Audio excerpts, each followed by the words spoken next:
ஓம் ஜனனி ஜென்மசௌக்கியானாம் வர்த்தனி குல சம்பதாம் பதவி பூர்வ புண்ணியானாம் லிக்கியதே ஜென்ம பத்திரிகா. பஞ்சபக்ஷி வித்தை அறிந்தவனை பகைக்காதே, பள்ளி சாஸ்திரம் அறிந்தவனோடு பதில் பேசாதே, சரம் தெரிந்தவனோடு சகவாசம் பண்ணாதே, ஹோரை அறிந்து வேலை செய்பவனோடு உரசாதே. இது யார் சொன்னது? பஞ்சபக்ஷி சாஸ்திரத்தினுடைய மூல ஆதாரமான சித்தனுடைய வாக்கு. இப்படி பஞ்சபட்சியினுடைய நாம் ஜாதகங்கள் பார்க்கின்றோம். பிறந்த காலத்தினுடைய திதி வார யோக நட்சத்திர கரணங்களை எல்லாம் பார்க்கின்றோம். இன்று என்ன திசை நடக்கின்றது, என்ன பொழுது நடக்கின்றது, அப்படியெல்லாம் பார்க்கின்றோம். ஆனால் மிக மிக இந்த காலத்திற்கு மறைந்து வருகின்ற, பலராலும் மறந்து மறைகின்ற ஒரு அற்புதமான மிக சக்தி வாய்ந்த, எதை சொன்னாலும் நடக்கின்ற, என்னதான் நடக்கும், உள்ளது உள்ளபடி இதுதான் இது அப்படி என்று அறுதி இட்டு உறுதியிட்டு சொல்கின்ற காலம்தான் பறவைகளின் கூத்து. அந்த பறவைதான் 5 விதமான பஞ்சபக்ஷி. பஞ்சபக்ஷியிலே நாம் என்ன வேணாலும் சாதிக்கலாம். ஆனால் இப்படி பஞ்சபட்சி சாஸ்திரத்தை தெரிந்து கொள்வதும், பள்ளியினுடைய சாஸ்திரத்தை அறிந்தவன் நமக்கு ஆகாத திசையிலே பள்ளி செல்லும் போது அது சொல்லும், பள்ளி இச்சு கொட்டும், நம்மை பேச வைத்து நமது காரியத்தை மாற்றி விடுவான். சரம் என்னும் வாசியோகம் தெரிந்தவன் என்ன செய்வான்? தனக்கு ஏற்ற கலை நடக்கும் பொழுது மற்றவரை தன் வசப்படுத்தி விடுவான். கலை கால ஹோரை என்னும் 7 கிரக ஹோரை மற்றும் தனக்கு நடக்கும் மூச்சு சூரிய கலை சூரிய ஹோரை, சந்திரக்கலை சந்திரஹோரை, சுழுமுனை அக்னிக்கலை, இப்படி ஹோரை அறிந்து வேலை செய்பவனிடம் நீ உரசினால் பத்திக்கும். உரசக்கூடாது, மீறி உரசினால் எரிந்து விடுவோம். இதிலிருந்து நாம் தெரிந்து கொள்ள வேண்டியது 4 கலைகளும் உலகில் உயர்ந்த கலைகளாக போற்றப்படுகிறது. இப்படி உயர்ந்த கலைகளான பஞ்சபட்சி சாஸ்திரத்தை ஒவ்வொரு ரிஷிகளும் பாதுகாப்பு கருதியும் கெட்டவர்கள் கைக்கு கிடைக்கக்கூடாது என்றும் ஒவ்வொருவருக்கும் ஒரு விதமாக சொல்லி வைத்திருக்கார்கள். நட்சத்திர பட்சி பிரிப்பதில் வித்தியாசம், வளர்பிறை தேய்பிறை கால அட்டவணையில் வித்தியாசம், கால அட்டவணை பார்ப்பதில் வித்தியாசம், சூக்ஷ்ம தொழில் அட்டவணையில் வித்தியாசம், இப்படி பட்சி திசையில் வித்தியாசம் என அடுக்கிக் கொண்டே போகலாம். நாம் பார்ப்போம், பஞ்சபட்சியை ஏன் பார்க்க வேண்டும், இதனால் எப்படி நமக்கெல்லாம் உலகம் போற்றும் யாரான ஒருத்தருடைய பெயரை உதாரணத்துக்கு குறிக்கிறோம். குறிப்பாக ஒரு சாதாரண மனித வாழ்க்கையிலே இருந்து உலகமே போற்றி பாராட்டிய, இப்பொழுது நாம் இருக்கின்றவர்களை சொன்னால் ஏதோ நமது ஆதாயத்திற்காக அவரை தாழ்த்தி உயர்த்தி பேசி சம்பாதிக்க வேண்டும் என்கின்ற எண்ணத்தினால் இது வருகின்றது என்று நினைப்பார்கள். நமக்கு அந்த எண்ணம் இல்லை. ஆகையினால் இருந்தவர்களை இப்பொழுது நம்மை விட்டு பிரிந்து விட்டாலும் அவர்கள் செய்த செயல்கள் எப்படிப்பட்டது, எப்படிப்பட்ட ஒரு திசையிலே எப்படிப்பட்ட பஞ்சபக்ஷி எப்படியெல்லாம் வேலை செய்து என்னென்னத்தை எல்லாம் சாதித்தார், நன்றாக தெரிந்து கொள்ளுங்கள். எங்களுக்கு எங்களுடைய குரு சர்க்குரு ஸ்ரீ வெங்கட்ராம சித்தர் சொல்லியிருக்கார், இதை வேண்டுமானம் செய்து தோல்வியை வெற்றியை வேண்டாம் பாருங்கள், அரசியலில் இறங்கி விடாதே அப்படின்னு. எங்களுக்கு அரசியல்வாதிகள் எதிரி அல்ல, அரசியல் எங்களுக்கு தேவையில்லை. அரசியல்வாதிகள் நாட்டை ஆளுவார்கள், எங்களுக்கு அரசியல் தேவையில்லை. அவர்களை நம்பி உலகம் இருக்கின்றது, அது இன்னும் உண்மை. எங்களுக்கு அரசியல்வாதிகளிடம் விருப்பு வெறுப்பு இரண்டும் கிடையாது. இப்படி நாம் பார்த்து கொண்டிருந்தால் நிறைய சொல்லலாம். இப்படி வெற்றி எப்படி வந்தது, தோல்வி எப்படி வந்தது அப்படிங்கிறதுக்கு ஆதாரமெல்லாம் நிறைய இருக்குது. எல்லாரும் என்ன சொல்லுவாங்க, நாம் ராத்திரி பூரா தூங்குகிறோம், தூங்கி எழுந்த உடனே கிடைப்பது என்ன வெற்றியா? கிடையாது. தூங்கி எழுந்தவுடன் கிடைப்பது அல்ல அது வெற்றி, நீ தடுக்கி விழுந்து எழுந்தவுடன் கிடைப்பதே வெற்றி. இப்போ பார்ப்போம், பஞ்சபட்சியினுடைய ஒரு அற்புதமான முறையிலே உலகமே பார்த்து வியந்து கொண்டாடிய, இப்பொழுதும் கொண்டாடுகின்ற திரு ஜெயலலிதா அம்மையாரின் பிறப்பின் போது பஞ்சபக்ஷி என்ன செய்தது? உதாரணம், அவர்களை தாழ்த்தியோ உயர்த்தியோ அவர்களுக்காக நாங்கள் விளம்பரமோ செய்யவில்லை. அதுபோல் எங்களுக்கு எந்த தலைவரும் எந்த கட்சிக்காரர்களும் வேறுபாடு கிடையாது. எந்த பிரதம மந்திரியும் எந்த நாட்டு பிரதமரும் அதிபரும் எல்லோரும் எங்களுக்கு ஒன்றே. எல்லோருக்கும் தெரிந்த ஒருவரை சொல்லும் பொழுதுதான் எடுபடும். ஒரு ஊரை சொல்லும் பொழுது அந்த ஊரிலே பல கோடி மக்கள் இருப்பார்கள். அதனால் அந்த ஊரின் பெயரை சொல்வது போல ஒரு ஊரே, ஒரு நாடே, பல நாடே சந்தித்த, பார்த்த, பழகிய, பேசிய ஒரு பெரும் தலைவரை பற்றி சொன்னால்தான் உங்களுக்கு பஞ்சபக்ஷியை பற்றி அதனுடைய அதிசயம், அதனுடைய ரகசியம், அதனுடைய பலன், அதை எப்படி பயன்படுத்தி கொள்ள வேண்டும் எப்படி தெரிஞ்சுக்கலாம். நம்ம தமிழகத்தையே ஆண்டு டாக்டர் பட்டமெல்லாம் வாங்கி அப்படித்தான் இருந்தவர் நமது ஜெயலலிதா அம்மையார். பிறந்த வருஷமானது 1948 24ஆம் தேதி 2ஆம் மாதம் பிப்ரவரி மாதம் செவ்வாய்க்கிழமை மத்தியானம் 2:36 மைசூரில் மேஷ லக்னத்திலே பிறந்து மகா நட்சத்திரத்திலே சிம்ம ராசியிலே வளர்பிறை பௌர்ணமியிலே சந்திரனுடைய பாகையிலே சிம்மம் 6.48 பாகையிலே 408 கலையில் பிறந்தார்.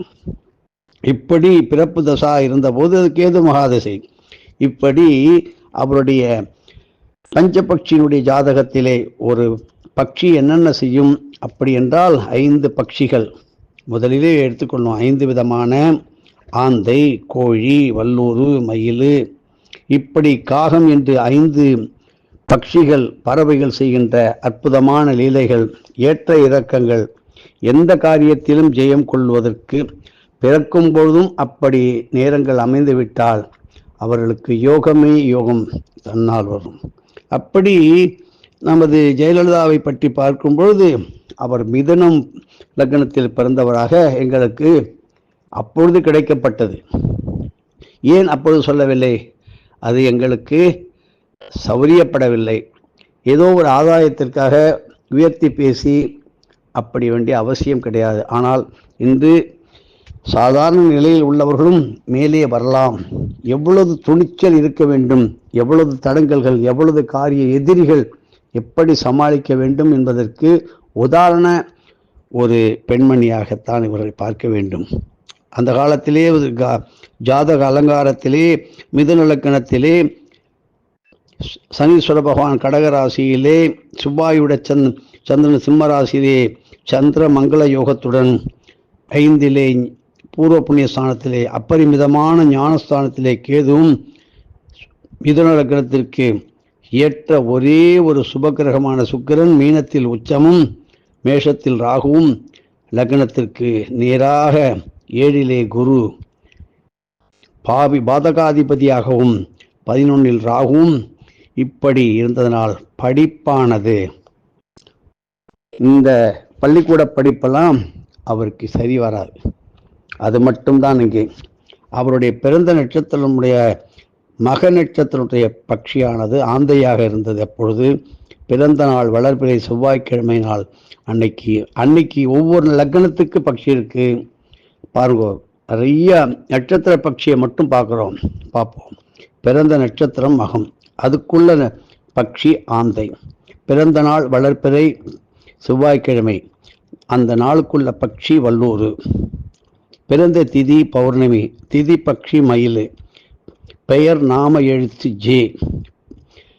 பெயருடைய பட்சி கோழி. ராசியானது சிம்மம். ராசி பட்சி வல்லூர்.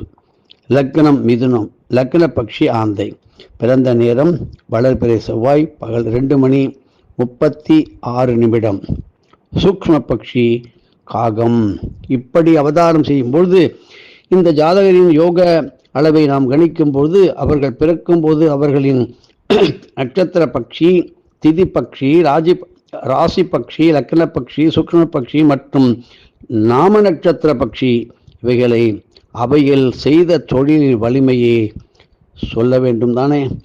நாம் பார்ப்போம். அந்த நேரத்திலே சூக்ஷ்ம தொழில் வலிமை அந்த ஜாதகரின் உழைப்பையும் விடாமுயற்சியும் காட்டுகின்றது. ஜாமத் தொழில் பெறும் சூக்ஷ்ம தொழிலின் இணைந்த வலிமை அந்த ஜாதகரின் விதியின் கொடுப்பினையும் காட்டுகிறது. விதியின் கொடுப்பினையை விட முயற்சியின் கொடுப்பினை அதிகமாக இருந்தால் ஜாதகர் மிக மிக அறிவாற்றல் மிக்கவராகும். இன்டலெக்சுவல், எதையும் சமாளிக்கக்கூடிய அசாத்தியமான திறமையும் தைரியமும் கொண்டிருப்பார். இப்படிப்பட்ட ஜாதகர் யாராக இருந்தாலும் சரி. இப்படி பிறந்த இடமானது மைசூர். சூரிய உதயம் அன்னைக்கு 1948 பிப்ரவரி மாதம் 24 அன்று சூரிய உதயம் மைசூரிலே 6:43. இப்படி அவருடைய விவரம் பாருங்க. நட்சத்திர பட்சியானது ஆந்தை. பிறந்த நேரத்தினுடைய தொழில் என்ன செய்தது? சாவில் ஊன். அது 5 பிரிக்கும் போது சாவு என்று வந்தது, அதில் ஊன் என்று ஒன்று வந்தது. வலிமை 8%. சூக்ஷ்ம தொழில் ஊன். இப்படி வலிமை என்ன, அதனுடைய வலு என்ன? 80%.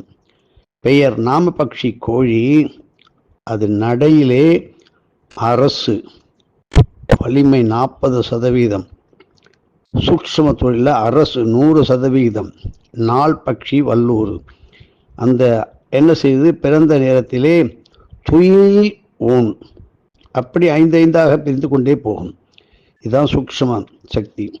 வலிமை வெறும் 15%. சூக்ஷ்ம தொழிலில் ஊன் 80%. திதி பட்சி மயில்.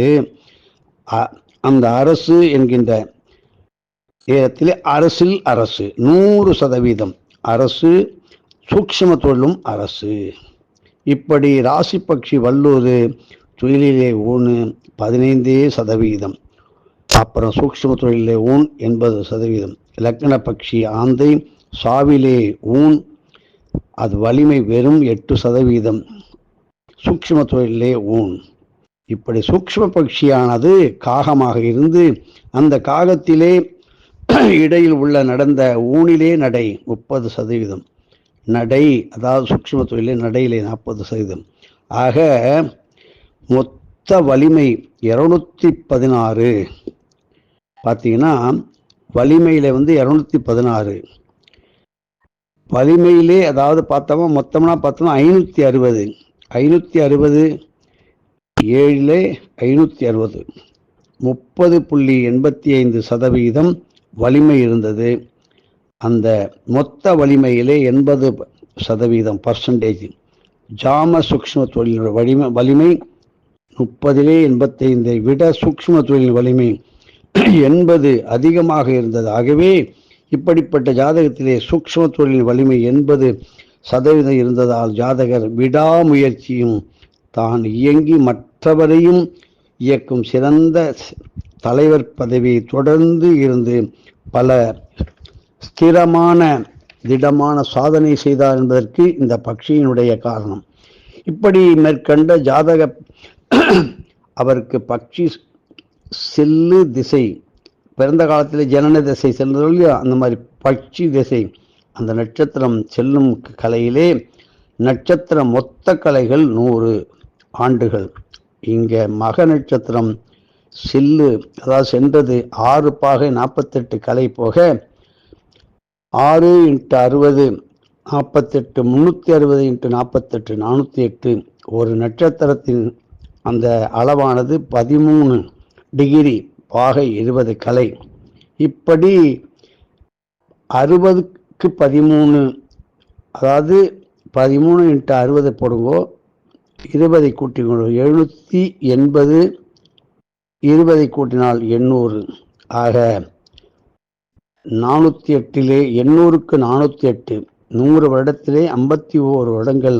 மொத்த நாட்கள் மாதங்கள் 0 0. இதான் திசை புத்தி அந்தர புக்தி. சென்ற ஆண்டுகள் 51, செல்லும் ஆண்டு 51, ஊன் திசை 5, நடை திசை 25, துயில் திசை 20, சாவு திசை 1. இப்படி மொத்தமாக பார்க்கும்போது 19 வந்தது. இப்படி பிறந்த தேதி 24/2/1948 எடுத்தால் சாவு திசை இருப்பு 19 வருஷம் 0 மாதம் 0 நாள். சாவு முடிவு 1967 இல்லை, அப்போ அங்கே முடிஞ்சு 1967 2ஆம் மாதம் 24. அரசு திசை 30 வருஷம் 0 மாதம் 0 நாள். அரசு திசை இப்படி 1997 2ஆம் மாதம் 24ஆம் தேதி. ஊன் திசை 5 வருடம் 0 மாதம் 0 நாள். இப்படி ஊன் திசை 2002 பிப்ரவரி மாதம் 2024 இவருக்கு ஊன் திசை முடியப்பட்டது. முதல்வர் பதவி இப்படி ஊன் திசை முடியும் போது 2002 பார்த்து அப்படியே 24/2/2002 நடந்த திசையானது 25 வருடங்கள் நடை. அதாவது எல்லாமே பக்ஷியினுடைய செயல்முறை. இது புரிந்து கொள்வது கொஞ்சம் கஷ்டம். இப்படி இவருக்கு அரசு திசை வந்த பொழுது முதலில் எதிர்க்கட்சி தலைவர் பதவி கிடைச்சது, பின்பு முதலமைச்சர் பதவி வந்தது. ஊன் திசையிலே மீண்டும் எதிர்க்கட்சி தலைவர் பதவி வந்தது 2006-2011 அநேகமாக. நடை திசையிலே மீண்டும் முதல்வர் பதவியை தந்துள்ளது 2011-16 இவருக்கு. அந்த நேரத்தில் அதாவது 16 தற்சமயம் அந்த காலத்தில் 2027 வரை இருக்கும் நடை திசையிலே நல்ல யோகத்தையும் பதவியும் தொடர்ந்து கொடுத்து கொண்டே வரும் என்று சொல்லப்பட்டது. இப்படி இவர் இந்த 2011 தேர்தல் நடந்ததே, அதில் எந்த கட்சி தலைவரும் செய்யாத 160 வேட்பாளர்களையும் தனது அதிகார நாளான வளர்பிறை வியாழன் 24/3/2011 அன்றுதான் வேட்புமனு தாக்கல் செய்தார். அப்படித்தான் செய்ய சொன்னார். இவரும் ஸ்ரீரங்கம் சட்டமன்றத்திலே மனு தாக்கல் செய்தார். தனது ஆந்தை பக்ஷியின் ஊனிலே அரசு நேரத்தில் சென்னையிலிருந்து புறப்பட்டு சென்றார், மனு தாக்கல் செய்தார். தேர்தலுடைய அதிகார நாளிலே 13/4/2011 அன்னைக்கு வளர்பிறை புதனிலே நடைபெற்றது. தேர்தல் ஓட்டு எண்ணிக்கையில் 15/5/2011 அன்று எண்ணப்பட்டது. அவர் கட்சி மற்றும் கூட்டணி வேட்பாளர்கள் வரலாறு காண முடியாத அளவுக்கு வெற்றி பெற்றார்கள். இப்படி நாம் ஏன் இந்த ஜெயலலிதாவை சொல்ல வேண்டும் என்றால், பஞ்சபக்ஷியினுடைய வலு எப்படியெல்லாம் இருந்து இயக்கியது. இப்படி பார்க்கும்போது ஜாதக பட்சி வினாடி பலன் என ஒருவரின் பிறந்த ஜாதகத்திலே சந்திரன் என்ற நட்சத்திர பலன், பாதம் அதனுடைய பலன் போன்றவற்றை அறிவது போல ஒருவர் பிறந்த நட்சத்திர பட்சி அவர் பிறந்த நேரத்திலே செய்த ஜாம தொழில், அந்தர தொழில், இவைகளை வைத்து பலனை பார்க்கும்போது அதன் முறையை ஜாதக வினாடி பட்சி என்று சொல்லுகிறது. இதில் அந்தர தொழில் அரசு நேரத்தை முதல் வினாடி என்றும், அந்தர தொழில் ஊன் நேரத்தை 2ஆம் வினாடி என்றும், அந்திர தொழில் நடை நேரத்தை 3ஆம் வினாடி என்றும், அந்திர தொழில் துய் நேரத்தை 4ஆம் வினாடி என்றும், சாவு நேர அந்திர தொழிலை 5ஆம் வினாடி என்றும் பஞ்சபக்ஷி சாஸ்திரம் கூறுகின்றது.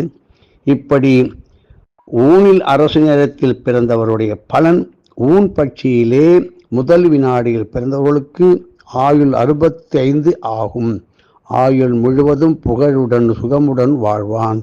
சமுதாயத்தில் பேரும் புகழும் பெற்று பிரசித்தமடைவான். எதிலும் எங்கும் வெற்றி பெரும் வலிமையை உடையவன். வாழ்வில் சகலவித சுகபோகமும் அனுபவிப்பான். எதிர்ப்பும் இடர்பாடும் எது இருக்கிலும் தூக்கி எறிந்து புறப்பட்டு செய்வான். காரியத்தில் வெற்றி பெறுவான்.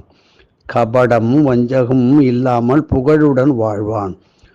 புத்திரர்களால் மகிழ்ச்சியும் குடும்பத்தில் ஒற்றுமையும் பெறுவான். வயது 45 வரை நோயில்லாமல் வாழ்வான். வயது 45க்கு மேல் சின்ன சின்ன உடல் உபாதைகள் ஆரம்பித்து விடும். இப்படி இவருடைய பஞ்சபக்ஷி சாஸ்திரத்தை நாம் பார்க்கும்போது நாம் சொல்லிக்கொண்டே போகலாம். அவருக்கு உள்ள பஞ்சபக்ஷி போல நிறைய சொல்லலாம். பெருந்தலைவர்களாக இருந்தவர்களை பற்றி சொல்லலாம். சாவில் சாவு நேரத்தில் உதாரணம் மட்டும் பார்ப்போம். சாவில் சாவு நேரத்திலே பிறந்தவருடைய பலன், சாவு பட்சியின் 5ஆம் வினாடியில் பிறந்தவர்களுக்கு பிரம்மன் எழுதிய விதி தலையெழுத்து என்பது போல மிக கொடுமையானதாக இருக்கும்.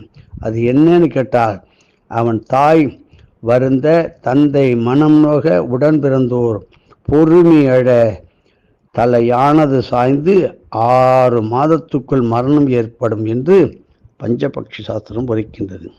பிறந்த வேளையானது சுழுமுனை நேரம் என்பது மேற்கண்ட பலன்களை பார்க்கும்போது நட்சத்திர பட்சி, திதி பட்சி, ராசி பட்சி, லக்ன பட்சி, நாள் பட்சி, சூக்ஷ்ம பட்சி மற்றும் நாம பட்சி பிறந்த நேரத்தில் இருந்த வினாடி பலனை சேர்த்து முழுமையாக அறிந்து அவற்றை பகுத்து தங்களின் பிறந்த நேர பட்சி பலனாக நீங்களும் பார்த்து கற்றுக்கொள்ளுங்கள். இப்படி பஞ்சபக்ஷி சாஸ்திரத்தில் ஒத்தனை ஆண்டியை அரசனாக்க முடியும், அரசனை ஆண்டியாக ஆக்க முடியும். மனை முகூர்த்தம், கிரகப்பிரவேச மனை முகூர்த்தம், மனை கோளுவது ஒரு மனிதனின் அத்தியாவசியமான தேவை. உண்ண உணவு, இருப்பதற்கு இடம், உடுக்க உடை ஆகிய 3. இப்படி உணவுக்கு அடுத்தபடியாக வருவது வீடு. ஒரு மனிதனுக்கு முக்கியமான ஒன்று. அந்த வீட்டை கட்ட நடுத்தர மக்கள் படும் துயரம் மிக மிக அதிகம். நாம் பார்க்கலாம், கல்யாணம் பண்ணிப்பார், வீட்டை கட்டிப்பார், அப்போதுதான் அதன் கஷ்டம் உனக்கு தெரியும்னு பெரியவங்க சொல்லுவாங்க. உண்மையான ஒன்று இல்லையா? எத்தனையோ வீடுகள் ஆரம்பித்து முடிக்க முடியாமலும், கட்டிய வீட்டில் குடி போக முடியாமலும், மற்றவருக்கு அதை விற்று விட்டு வெளியில் வரும் நிலைமை ஏற்படுகிறது. வாஸ்து நாளில், அந்த வாஸ்து நாளில் தான் வாஸ்து புருஷன் நித்திரை விட்டு எழுந்து தாம்பூலம் மற்றும் உணவு நேரத்தில் தான் கால் போட்டு வீடு ஆரம்பிப்போம். ஆனால் எங்களால் கட்டி முடிக்க முடியவில்லையே, அப்படித்தான் நாங்கள்லாம் ஆரம்பித்தோம் என்ற நிறைய பேர் இயங்குகின்றார்கள். ஏன்? அந்த நாள் முகூர்த்த நாளாகவும் வீடு கட்ட உகந்த நட்சத்திரமாக இருந்தும் பிரச்சனை வரும் இடத்தை பார்க்கும்போது வீடு கட்டும் எஜமான நட்சத்திரத்துக்கு படுபக்ஷி நாளில் கால் போட்டிருப்பார்கள். ஆகவே படுபக்ஷி நாளிலே, தனிய நாளிலே, வாஸ்து நாளும் சுபமுகூர்த்தம் வீடு கட்ட உகந்த நட்சத்திரம் வந்தாலும் மனை முகூர்த்தம் செய்யாதீர்கள். மனை முகூர்த்தம் செய்யும் போது நீங்கள் உங்கள் ஜாதகப்படியோ அல்லது உங்கள் பிளாட்டுக்கு தக்கப்படியோ வாசல்கால் வைத்தாலும் உங்கள் பட்சியின் திசையை நோக்கி நீங்கள் பூஜை செய்ய வேண்டும். சுபமுகூர்த்தம் மற்றும் வீடு கட்ட ஏற்ற நட்சத்திர நாளில், முடிந்தால் வாஸ்து நாளில், உங்கள் நட்சத்திர பட்சியின் அதிகார நாளிலே அரசு என்கின்ற ஒரு நேரத்திலே கால் போட்டால் உங்கள் வீடு 1000 ஆண்டுகள் நிலையாக இருக்கும். நீங்கள் நினைத்த காரியங்கள் எல்லாம் வெற்றியாகும். வீட்டில் வாழ்வோர் புகழ் நன்கு 4 திசையிலும் 8 திசையிலும் பரவும். புத்திர பௌத்திர மற்றும் சுற்றம் சூழ இன்பமாக விலை உயர்ந்த வாகன வசதியுடன் செழிப்பாக வாழலாம். சுபமுகூர்த்தம் மற்றும் வீடு கட்ட ஏற்ற நாட்களில், நட்சத்திர நாளில், முடிந்தால் வாஸ்து நாளில், உங்கள் நட்சத்திர பட்சியின் அதிகார நாளிலே அரசில் ஊன் நேரத்திலே கால் போட்டால் உங்கள் வீடு 600 ஆண்டுகள் நிலையாக இருக்கும். ஆகையினால் குருவருளால, நமது வாத்தியாருளால பஞ்சபக்ஷி சாஸ்திரத்தை அவர் சொல்லிக் கொடுத்து, அப்பொழுதே நமது அகஸ்திய விஜயத்திலும் வந்தது. பஞ்சபக்ஷி சாஸ்திரம் வந்தே ஆக வேண்டும் என்று இன்றைக்கு அவரை நினைத்து பஞ்சபக்ஷி சாஸ்திரத்திலே, ஏன் முதலிலே ஒரு பெண்ணை பற்றி தான் சொல்ல வேண்டும். நாம் என்ன சொல்வோம்? தாய்நாடு, உன்னுடைய கண்ட்ரி என்னன்னு சொல்ல மாட்டாங்க, உன்னுடைய மொழி என்னங்கிற, உன்னுடைய மதர் டங், தாய்மொழி. அப்படி ஒரு பெண்ணை பற்றி, உலகமே புகழ்ந்த பெண்ணை பற்றி சொல்லும்போது தான் அநேகமாக பலருக்கும் புரியும். ஒரு தனி மனிதன், யாருக்குமே தெரியாதவன், எத்தனையோ பெரிய பெரிய தொழில் நிறுவனங்கள் வைத்திருக்கிறார்கள். முதலாளியுடைய பேர் தெரியாது, கடையினுடைய பேர் மட்டும்தான் தெரியும். அப்படியெல்லாம் இருக்கிறாள். உலகம் புகழும் உன்னத ஒரு தைரியம் கொண்ட சிம்மராசியிலே பிறந்து இந்த பஞ்சபக்ஷியும் எப்படியெல்லாம் வேலை செய்து அவரை இயக்கியது, இன்னும் பல தலைவர்களை சொல்லலாம். இங்கே அவன் அப்படிப்பட்டவன் இப்படிப்பட்டவன், தயவு செய்து அப்படி நினைக்காதீர்கள். நாங்கள் எங்களுக்கு தோன்றினால் எங்களுக்கு கண்டிப்பாக எந்த விதமான பிரதி உபகாரமும் எதிர்பார்த்து இதை சொல்லவில்லை. இதை தயவு செய்து இது அரசியலாக ஆக்கிவிடாதீர்கள். உதாரணமாக சொல்கிறோம். அதே நிலையில் இன்னும் இருக்கின்ற பல 100 பேர் இங்கே இருக்கின்றார்கள். அதை பற்றி நாம் சொல்வதில்லை. ஆனாலும் நேரம் வந்தால், எங்களுக்கு குரு அருள் கிடைத்தால் கண்டிப்பாக பஞ்சபக்ஷி சாஸ்திரத்தை அவரவர்களுக்கு தகுந்தபடி சொல்லிக் கொடுக்கப்படும். ஆனால் இப்பொழுது அந்த நேரம் எங்களுக்கு இல்லை என்றே தான் கூற வேண்டும். திருக்கார்த்திகை தீப திருநாள் வருகின்றது. உங்களால் ஆன உபகாரங்களை நாங்கள் கொடுக்க போக எண்ணில் தொடர்பு கொண்டு உங்களுடைய ஒத்துழைப்பு இருந்தால், முடிந்தால் சரீர சேவை, திரவிய சேவை இவையெல்லாம் செய்து உபகாரம் செய்தால் உங்களுக்கும் அந்த புண்ணியம் கிட்டுவதற்கான வாய்ப்புகள் கிடைக்கலாம், கிடைக்காமல் இருக்கலாம். அதற்காக சொன்னமே, தூங்கி எழுந்தவுடன் வெற்றிதான் வந்துவிடும், அப்படிலாம் கிடையாது. கீழே விழுந்து எழும்போது ஒரு படி வெற்றியாக இருக்கும். தடிக்கு விழுந்தால் ஒரு படியிலே விழுந்து அப்படி ஏறியவர்கள் ஏராளம் ஏராளம் ஏராளம் சொல்லலாம். அத்தனை பெரிய, ஏன் காமராஜர் முதல் ராஜகோபாலாச்சாரியவர், கக்கன் முதல் இன்னும் சொல்லலாம். நமது தமிழ்நாட்டை ஆண்டவர் NT ராமராவ், நரசிம்மராவ், இப்படியெல்லாம் சொல்லலாம். இப்படி ஒவ்வொருடைய ராசியிலே, ஏனென்றால் இவரெல்லாம் உலகம் தெரிந்தவர்கள். ஒரு சில மக்களை பற்றி சொல்லலாம். ஒரு தனி குடும்பத்தை பற்றி சொன்னால் அவங்க குடும்ப ரகசியம் அடுத்தவருக்கு தெரியக்கூடாது. இப்பொழுது ஏன் சொல்லுகின்றோம்? அவர் இருக்கும்போது இதை நமக்கு தெரிந்து வைத்து கொண்டோம். இப்படியெல்லாம் இருக்கலாம். ஏனென்றால் சொல்லியிருந்தால் அவர்களால் அன்றைக்கு எங்களுக்கு ஏதோ பல உதவிகள், பேரு, பாராட்டு இதெல்லாம் நடந்திருக்கும். ஆனால் அது நிலைத்திருக்குமா என்பது எங்களுக்கு தெரியாது. ஆனாலும் இன்னென்ன ராசிக்காரர்களுடன் கூட்டு வைக்க வேண்டும்.